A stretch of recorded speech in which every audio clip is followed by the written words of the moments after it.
When you stop and think about the fact that around 45% of children in the United States will face at least one adversity throughout their childhood, you can't help but wonder what we can do as educators to support those children.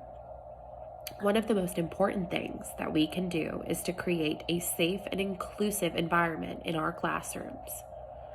Because that number, 45%, is such a high number, teachers must be sensitive to their students' potential trauma and genuinely support the mental health and well-being of their students.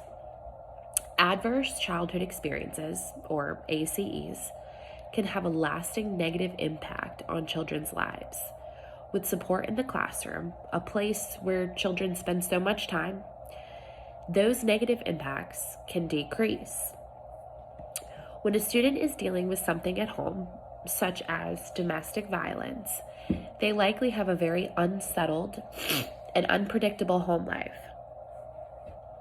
It is possible that there is no routine, no consistency, and that the child spends a lot of time not knowing what's going to happen next. This can cause the child to act out in school due to their stress levels. It can cause them to lack focus or even self-isolate. Students experiencing ACEs could also exhibit physical symptoms of stress, such as stomach aches, headaches, or even bedwetting. When we know about students in our class facing trauma at home, there are many things that we can do to help while they are in our care. One way to support them is to seat them in a way that they feel safe. If the child is experiencing abrupt, violent, unpredictable behavior at home, seating them in such a way where they can see everyone in the room could help. Since students experiencing trauma can act out at times, it can be beneficial for the teacher to find ways to help the student self-regulate. Giving them the option to take breaks and remove themselves from the stressful situations is one way to do so.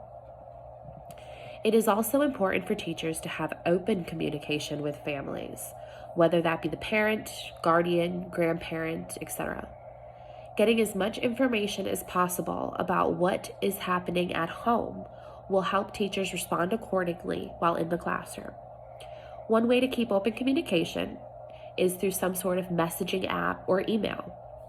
It could also be beneficial to call home periodically to speak with the family member on the phone.